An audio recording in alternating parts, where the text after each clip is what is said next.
Hello, TNN audience. It's David Arabo here, your host, as usual. Another podcast, another day. We thank God that we are able to bring these shows to you.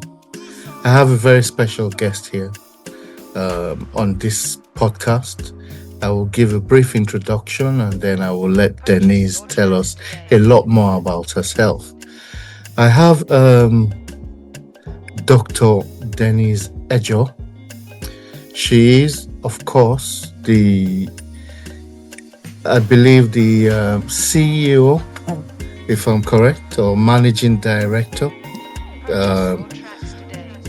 I believe, of the NFCR Educational Consultants Limited.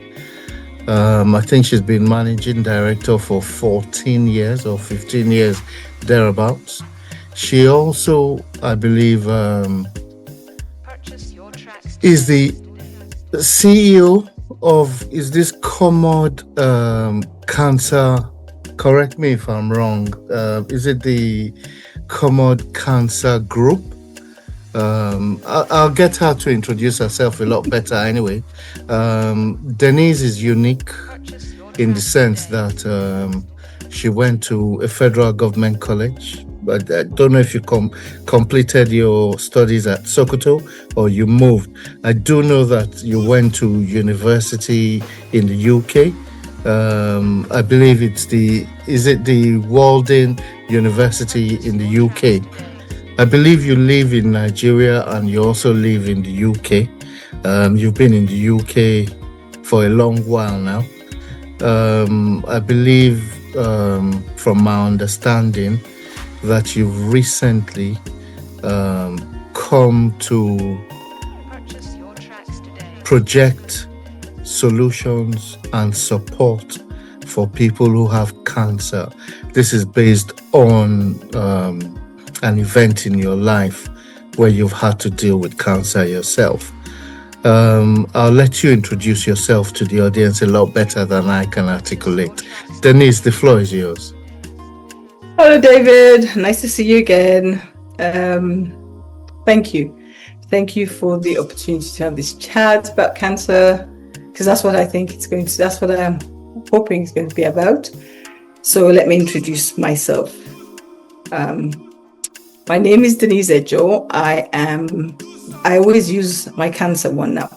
I am the CEO of the Commod Cancer Foundation, which is based in Nigeria, and the Commod Cancer Initiative Limited, which is based in the UK.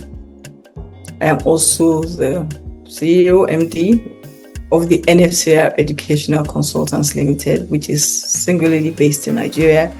And they were initially set up to serve two different purposes.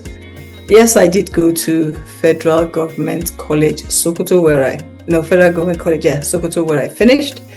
I went on to University of Sokoto, where I graduated my first degree.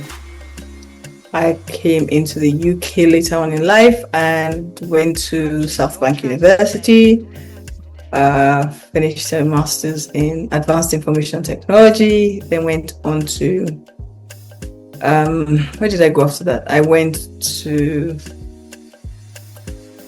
Greenwich University. I got another master's in education. I've had a diploma from the London School of Education, and I got a PhD on my cancer journey from the Walden University in the US. Now you see that it's 3 different continents. It wasn't intentional, because I was very annoyed when at a point America thought they were better than me, and I thought, you know what, I'm going to get a degree from you guys. But that was my thinking at the time. Yeah, and I got it. So that's my journey. I think I'm going to stop here. Right. Okay. Yes, you're definitely right. Our main topic of discussion today is cancer and care and support for people who have cancer. I'm beginning to understand a lot about cancer because I'm dealing with family that has cancer at the moment, and I've been doing a lot of studies. I even thought at some point that chemotherapy was something with laser. I now understand that you can have oral chemotherapy, you can have infusion chemotherapy. So, one morning or one afternoon, you had a headache. I'm going by a bit of what I've read about you, and you went to the doctors. I'm not going to go round the preambles of how you discovered it was cancer, but can you tell the audience that feeling when you just realized or when you were told that this was the situation? So you see, you can't dodge the first thing you said. I'm not going to talk about the preamble. You don't have a choice, David. You have to talk about it. So, Right. So, okay, and I'll tell you why. Because nobody expects to have cancer. Cancer, at the time I got it, which is 10 years ago, was the C word, or very, very big at not my portion syndrome. Now it's now recognized that word, not my portion syndrome, now exists. But at the time, it didn't when I first got diagnosed. And so it was a distant thing. And till today, it is. A lot of people hear the word cancer, but they see cancer as someone else's disease. They don't see it as theirs. And that's what you're talking about. Now, one of the first things that I always say to anybody is, when you get a cancer diagnosis, I say to people that we die. Because the world has made us understand that once you get the C word, the cancer, now they say cancer. When I first got it, was called the C word. So that's why I find it very few. You see, it says, let's talk about it. Or it was either it or the C word, but it was never said cancer. Nobody ever said the word cancer. And the first thing you find is you die. That's how I say it. I say you die because you start to see everything that has gone wrong. If you have a family, you go through the fact that what's going to happen to my children, what's going to pay the fees, how am I going to pay the bills, how am I going to do this, how am I going to do that, what am I going to do, who's going to help me, you go through, how am I going to get everything that's going to be very difficult is the first thing you hear when you hear cancer. So the first emotions you have are very, very scattered. There's emotions of tears, of panic, of I don't know if I can get through it, who's going to help me fund it. A lot of things go through your head and there's not much you can do about it. And that's why I say you die. Because when you die, then you wake up.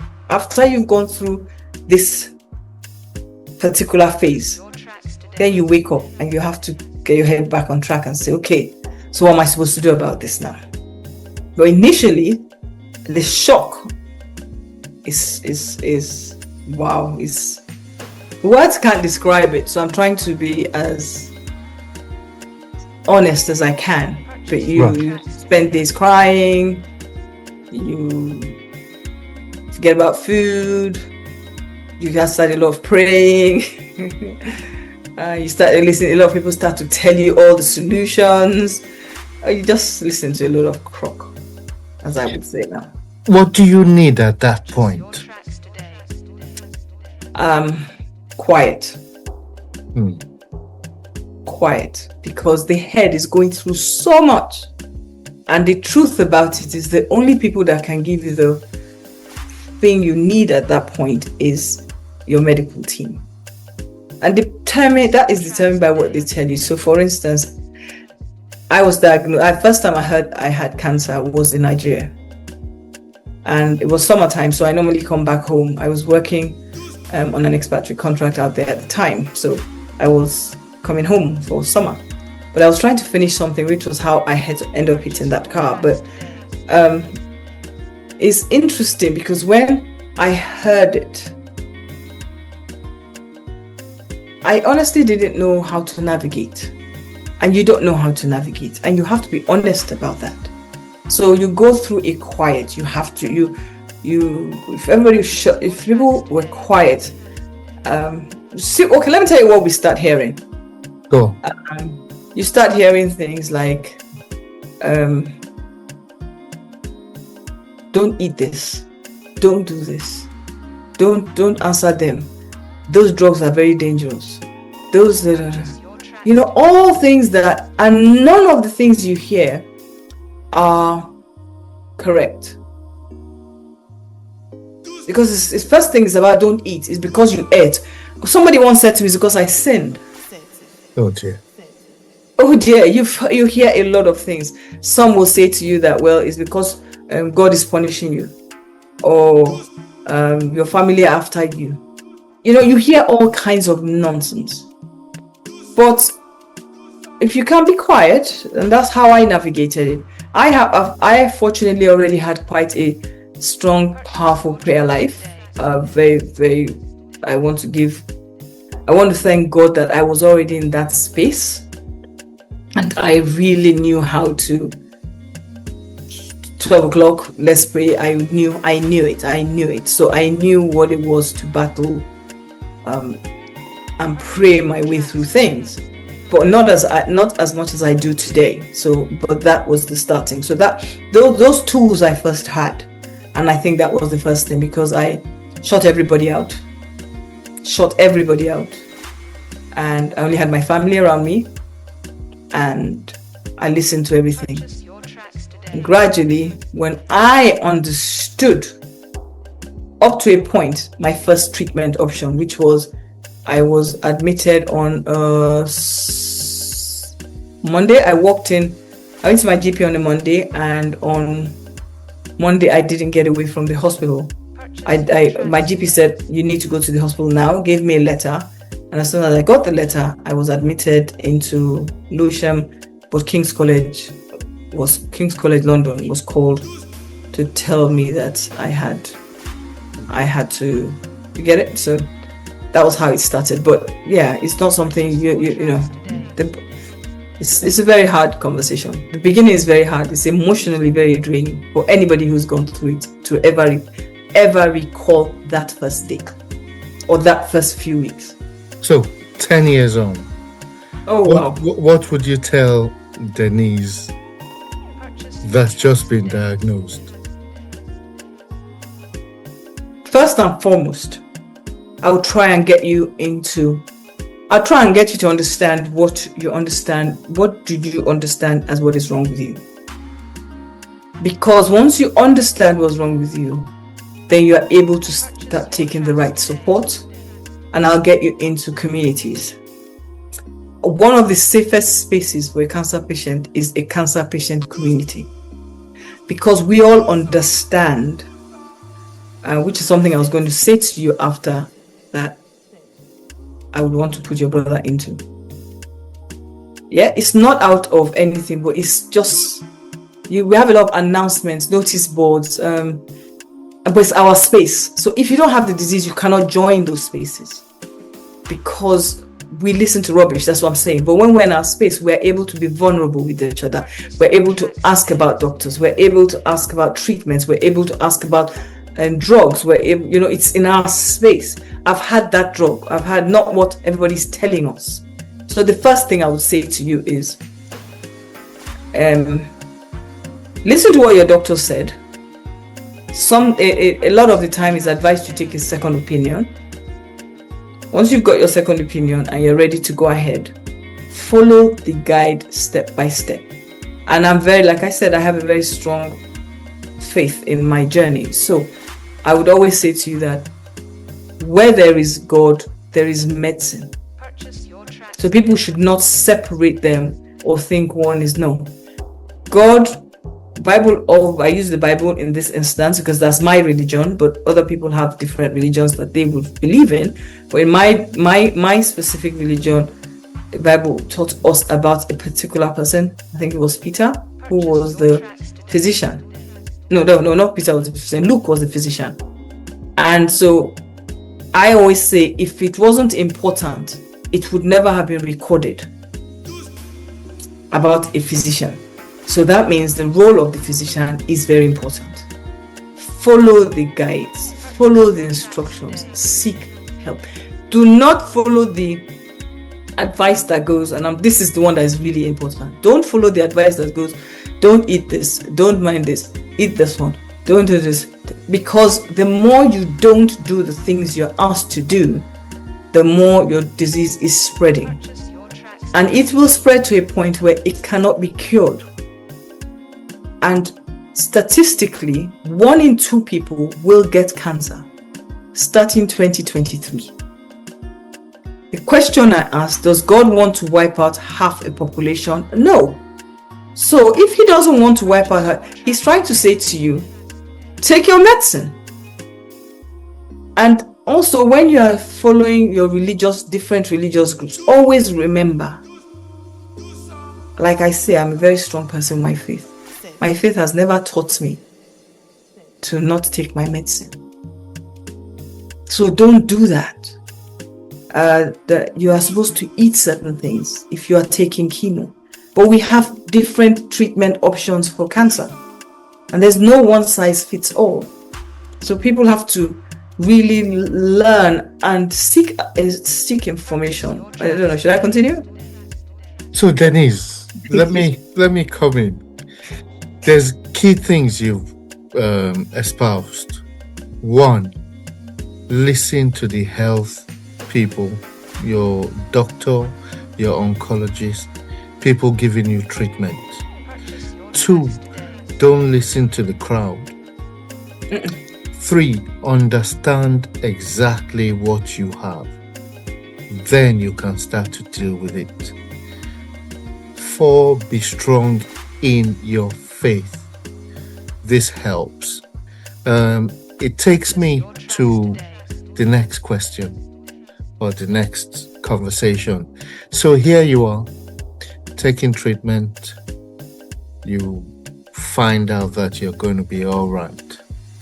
And then you decide to support other cancer patients. So you've set up the Cormode Cancer Foundation. Tell us a bit about that, please. Okay, so when I was diagnosed with cancer 10 years ago, I can never forget. I was sitting down. I had just had my first brain surgery. And I was very, very down. Like I said, you learn to be quiet. And I was in my mom's house at the time. And I recall sitting down and realizing that I knew I had something. I knew, okay, the first time I'd been told about cancer, I'd been given three months to live. Wow. So, you know, when you already have that at the back of your mind, you start to think very far. So I can say my faith played a big role in my cancer journey.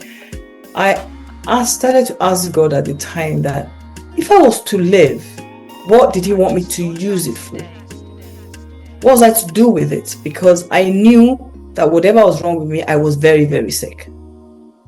But that if I wasn't going to survive, I didn't want to be dragging chemo for a very long time, because I had just a year before lost my own mother to cancer. So I really didn't like the experience. And I had my youngest at the time was 11 years old. So she turned 12, and 2 days later, I had brain surgery, my first brain surgery. So I had too many things that I was really focusing on. Now, Cormode is my mother's maiden name. Right. My grandmother died of cancer, my mom's mom. My mom died of cancer. So I am stopping the cancer in my generations by using faith, by trusting God, but also doing what I see is the reason God has given me a second chance. Because I then started to, one of the things that came to my mind was Nehemiah faced the wall and asked and got 15 years. I asked for my 15 years, if that was the will of God. But the hardest thing for me was to pray the will of God, thy will be done. I always tell people, until you find yourself really, really in a place like I was, that prayer doesn't mean anything. But when your back is against the wall and you have to be praying thy will be done, it's like saying, God, well, if you want to take me, then I accept. We don't accept, do we? But No, I did accept. I rather accepted. I prayed my way to understanding that I was happy to go if it was going to not make my children suffer. Because I am a cancer advocate. I've run this thing. So I did know that the impact, I saw I was an adult when my mom died of cancer. It broke me. Couldn't imagine if my children had to go through that after watching me be treated. So I didn't know. So that was so one day sitting in my cancer chair, eventually when I had gotten to where I started to take chemo, which was about 6 months, 5 months after, I was sitting with my friends, and a friend of mine said, what do you want to do? I said, I want to set up a foundation. And he said, okay, I'll set it up for you. That was the start. Then he got registered in Nigeria. Then we started to do what I do, a step-by-step follow. That's how I see it. Step-by-step follow God as He tells me. So it was gradual. I started my cancer awareness during COVID on Zoom. And then I got a partnership with a television channel. And then that has run consecutively every 2 weeks, second and fourth Wednesday of the month in Nigeria. And that has run since 5 years now. And then in that time, gradually I started to be able to do giveaways by asking people. And I say to people, I'm not ashamed to ask for help for cancer patients because I know what we go through. And a lot of people assume that it's only about money for the treatment, but it's not. We live a very isolated life. We are very vulnerable to going out, so we don't socialize as we would love to. We are unable to communicate our thoughts easily, and even when we're trying to hang out with friends, we're normally told what to do, what to eat. Instead of eating that, why don't you eat this? I want an ice cream, and you say, no, I shouldn't have an ice cream. And then we just get tired and we're like, okay, then whatever you say, we can't wait to get out of this space. But it's not because we don't care about it. It's just one of the first things I would say, anybody who are with a cancer patient, just sit with them and be quiet. Just sit with them and be quiet. They will tell you when they want to talk. When we are vulnerable, so we want to talk, but we want to talk to people who are ready to listen and hear us, not talk to people that want to tell us what we should be thinking. Because you're not sitting in that chair, and we are mentally, emotionally, physically, financially, everything drained.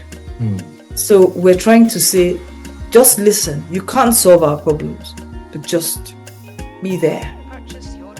And that helps us. So, chemo, like I explained earlier, I'm starting to know what it is. But people say after you've had chemo, suddenly you get the chills, you get diarrhea, you are weak, your immune system is low. Can you speak to that? I know you just said something about being alone based on treatment. So can you speak to that? What encouragement can you give to someone who's starting chemo or has just had chemo? Okay, can we rephrase this? Can I speak to the treatment options of a cancer patient? Please. Because our treatments are processed. So one of the first things that happens to a cancer patient is the fact that you have a surgery. It's normally one of the first. It's normally, just not necessarily always, but there is a surgery along the path of your cancer treatment to remove the tumor that is the cancer. Now, like I already said, 1 in 2 people will get cancer. However, everybody created by God, born of a woman, yes, cancer cells. You're born with it. So it's not exclusive to some type of people. The question is, does it activate? So it may activate in a family of 4, all of them will get it. It may activate in a family that 2 of them will get it. But it will activate because 1 in 2 people are going to get it now globally. Now the question, because when you want to put that, the first one is that surgery. For me, I had brain surgery, but actually I have breast cancer. So brain surgery is my metastasis, which is the second. The primary is breast, but I fall into a rare category of people with my disease. And we're not that many in the world, and I've never had a primary. Yeah, so that was quite hard because they kept looking for where was the primary. The primary was only located through my first brain surgery, which was as a result of the headache.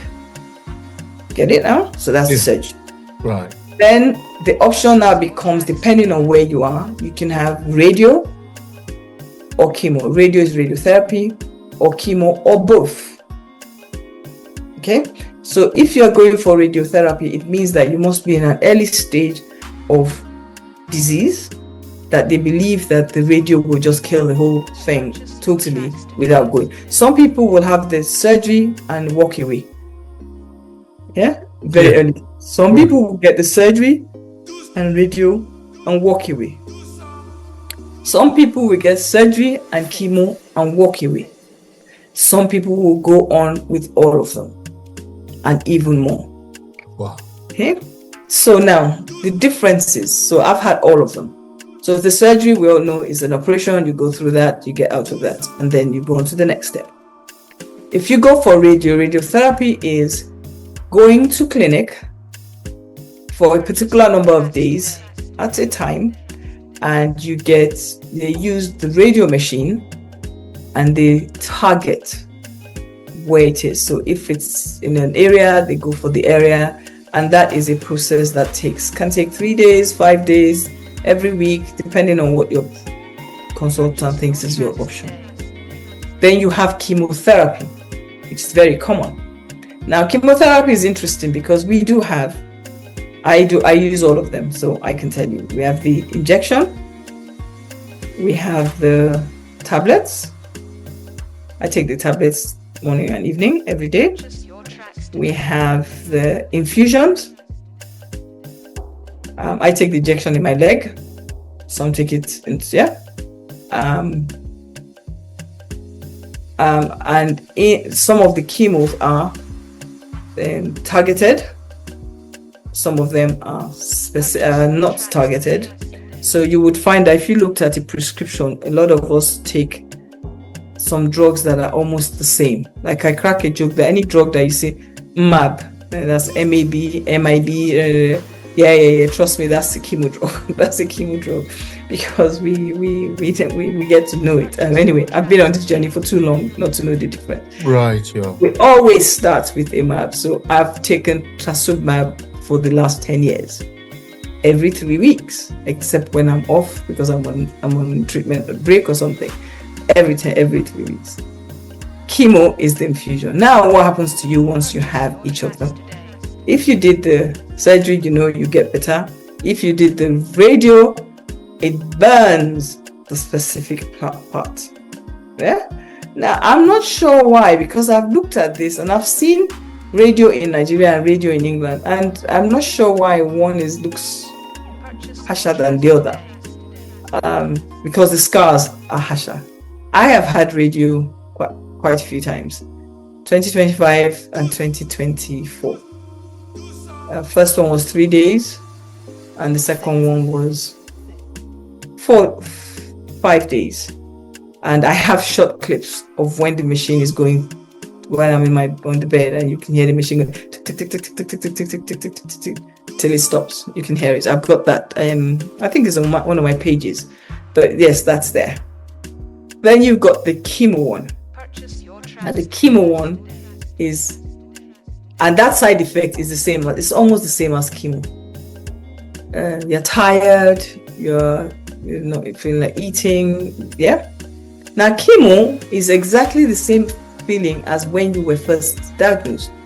you are very tired. That's one of the things that make you know you have cancer. You get very tired and you can't explain why. You lose your appetite, you can't explain why. You can't focus on things, you can't explain why. So when you now get to the chemo side, oh yes, firstly, the first day you take chemo, you are very high because they don't tell you this, but you take steroids with it. So the first steroids will last you, they give you the steroids for the first 24 hours, first 2 days, sometimes a few days before. It depends on what the doctors say. But you take the steroids with the chemo because of when it goes into your body's bloodstream, apparently, the effects of it.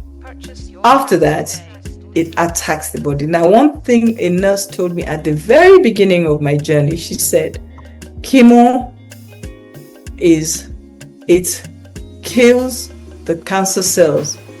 It kills the cancer cells, but it will not kill you. Right? So it kills everything, the cells around your body, but it will not kill you. That's one thing and when she said it didn't make sense to me, but I did realize, because you are at risk of something called being neutropenic. I have been neutropenic twice in 10 years. Neutropenic now is when you've gone through chemo, your white blood cells are white, your blood cells go down and they go below where they're supposed to be. Once they go below that, you now have to be aware, because you are now open to infection. And once you get infection, you cannot fight. Your body can't fight a common cold. Oh dear. Once you have chemo. So when you are taking chemo, my first thing I would say to anybody is, and you are new to it, not like me that has been on it for years, if you are in a space and the person has a cold, you are in trouble. So please just mask whatever, get out of the space. Because that is opening you up to your blood infection straight away. And that will mean you become neutropenic. And if you become neutropenic, you are in hospital. And that is the things that they say can kill you. But it's not the chemo, it's the side effects. That's why she said it. The side effect, chemo cannot kill you, it's the side effects that can. Yeah? Right. So when you have the chemo, those are the little things that you have to be mindful of. Right. Thank you. That explains it. Anybody listening to this podcast will understand the treatments, the various stages. Now, let's speak to the cost of treating cancer. As I found out recently, it is quite expensive. In a country like Nigeria, where the majority are poor. Let's be open about that. I don't know what the survival rate is. I'm looking into it. If you can't afford a tablet that costs 1.2 million naira, then what do? This is leading to loss of life, I suppose. Just the amount of people, from my understanding, who are seeking help for cancer is so immense. The person taking my patient to the hospital says, you get there at 8 o'clock, you don't get an appointment to see someone until like 4 or 5 p.m. Speak to the costs. How can we help to alleviate that? What can the government do? What societies can we look to help? Okay. Now this is the part where I'm going to be honest with you, is what I call, if you look at cost of, let me just look at it in both countries that I live in. Right. And I'll make it clear for both countries. So let's start with the UK. Right. In as much as you get treatment in the UK for free, and you get your prescription for free. Yes. Chemo affects a lot of your parts of your body. So your teeth have issues. You don't get free. Your eyes, you don't get free. If you need travel costs, you don't get free. If you were on the jobs that are paid per the hour, you are in trouble. So it is easy to assume, And one of the things I say is cancer patients communities are the most expensive begging communities in the world. Not in Nigeria, not in the UK. I put out a thing in the UK challenging why we are not being supported from the minute we have been diagnosed with a disease, knowing fully well we cannot be cured. Because if you own a house here and you get cancer and you don't have that critical insurance on your house, no, you stop working, right? So you can't pay your mortgage. You're in trouble because the government is not. You would have to sell your house till you have sold your house, paid up till you're finished paying, and you don't have a gain. Then the government will step in. So now that is in the UK where we get chemo, where we get treatment for free. But the support that you require is not free. So a lot of us get grants, and I'm not an exception to it. I have friends of mine that I can say I need to do my glasses. My glasses don't cost me about £400 every year. They will give me the money for the glasses or my teeth. I've run away from my teeth because I know it's about to be done, but it's going to cost me another £400. So now I've got to find who's going to pay that £400, and that's how it goes. But no cancer patient can tell you they can do it on their own. That's not true, unless you are. In fact, unless you are one of those people that if no matter how your pot goes, because the people like knees treatment, it will affect anybody that even is a rich person. Right? Now, let's go to Nigeria. Nigeria had, at a point when I first started my advocacy, something called the Cancer Health Fund. And the Cancer Health Fund was supposed to help cancer patients access treatment, but only in 6 geopolitical zones, meaning in 6 hospitals. In the last 2 years, that money has stopped coming out. But and it was only for free cancers of prostate, breast, cervical, and I think ovarian. I'm not sure, but I know those 3 are definite. I think it's 4. So if you were in those categories and you were in the hospital attached to that care, then your treatment, you would have a wallet. Cancer patients get a wallet. So anybody in a cancer treatment in Nigeria would have a wallet. You pay money into your wallet and you draw from your wallet. So when you go to clinic, they put drugs. However, today, I understand that even if you had money in your wallet, you can no longer get access to the drugs in the government hospital at the government prices. So now it's even worse than it was 2 years ago. 2 years ago, the drugs were in the wallet, so any drug you wanted, you could actually get it. But now you can't. So you're stuck with doing private. Now, let's talk about, so that's the government part. Private sector.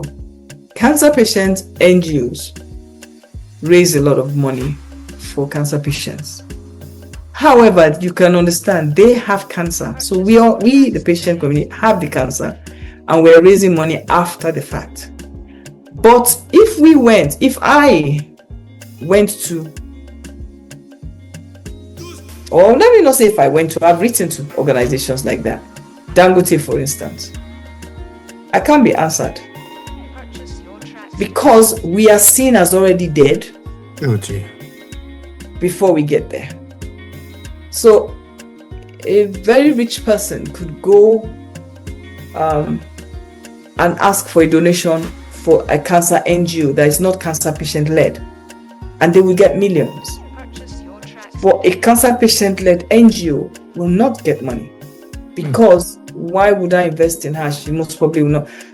Yeah, and this conversation I've had, even I speak a lot in Nigerian conferences. I have continually said it. That why do you start conferences with everybody, the doctors, the this, but you're talking about us and you don't want us sitting at the table? We are the only ones that can tell you what we feel, how we feel, what's going down, how to resolve issues, what are the strategies you can use, and how you can maximize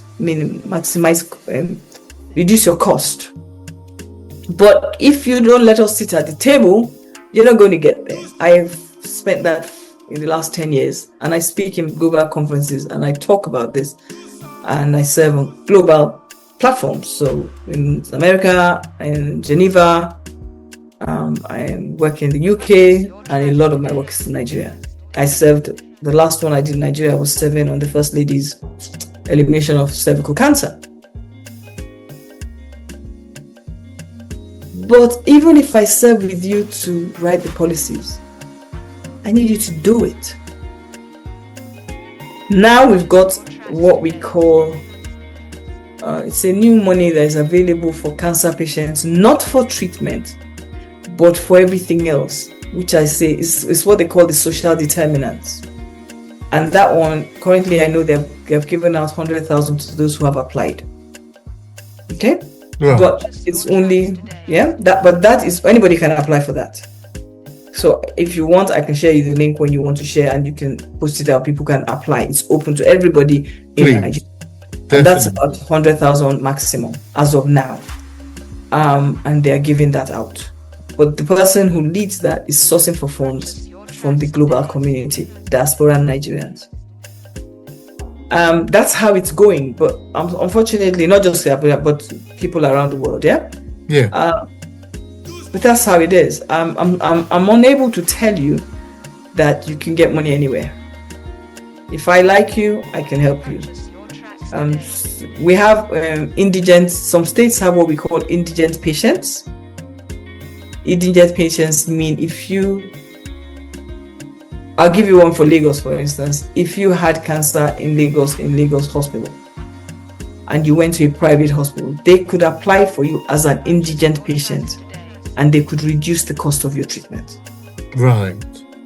But it's not significant, but at least it's zero. I always say one is better than zero. True. Right? Absolutely. So that's how I look at it.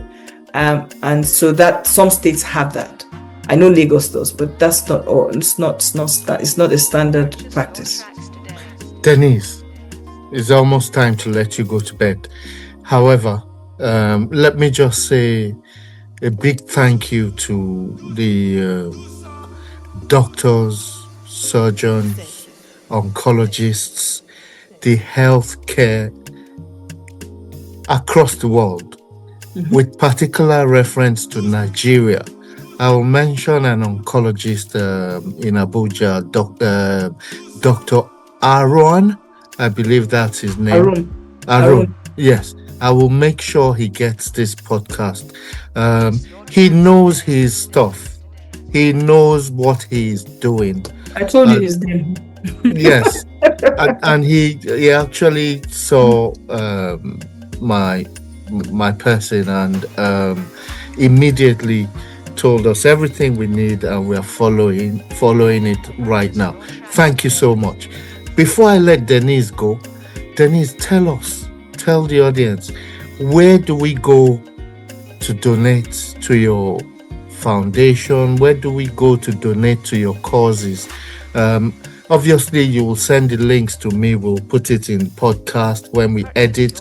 But please verbally tell our people in diaspora across the world how to support. Thank you, and thank you for this because it's one of the biggest things for us. Cornwood Cancer Foundation has accounts in Nigeria, in dollars, in naira, and in euros, and I will share the account numbers. It's Cornwood Cancer Foundation. We also have in the UK the Cornwood Cancer Initiative Limited that has just been set up, and that is also going to raise money to create awareness. Started to raise money to create awareness. Fundamentally, the Cornwood Cancer Foundation goals is not for treatment as of now, even though I've been pushed into it now. But I didn't start off going for treatment, but fundamentally it's for the social things. I've lost lots of people on this journey. So I am appealing to you that you may see us as, this is from my heart. You may look at us and all you will see is somebody who is sick and is trying to get through it. the little things are more valuable to us.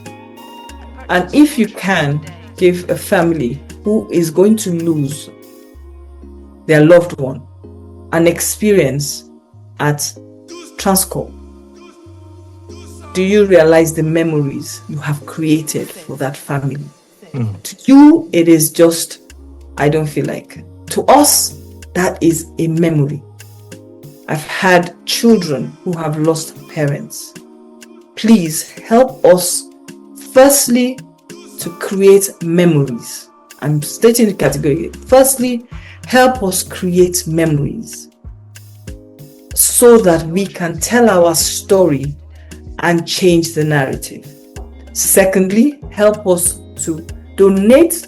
For me, and if you go on my page, you will see it. We have sponsored a child, donated towards a prosthesis, I don't know how you pronounce it, who had childhood cancer and lost her legs, one of her legs. We've donated to those who have breast cancer, have surgeries. There's this famous scan, the PET scan, which costs 1.2 million for a scan, and people who have to do those scans have to travel to Lagos because that's the only place. And that's what we use our money for. We are now building a structure where hopefully in the next 12 months, we may be able to start supporting financially. So you help me to make investors be happy to do it, please, using any of our platforms. And you can also go onto the Common Cancer, what's that thing called? PayPal. We've got PayPal, a PayPal account as well. I really appreciate you. Thank you. Thank you. Thank you, David, for this. And to those watching us, thank you for listening. You guys have heard it. I don't think there's any better instruction on cancer at the moment than how Denise has espoused what from point A to point B. Hopefully it's just point A to B. There's no C, D, or E. Thank you for your time. As usual, share as far and wide as you can. The links to our YouTube, Facebook are scrolling underneath as you listen to us. You will also see the account information for Denise's foundation. You will see everything you need to know about us. Support us by liking, sharing, subscribing. Every little helps. I'm grateful for your time. I'm sure there'll be a part 2. Thank you so much, everybody. Have a good night.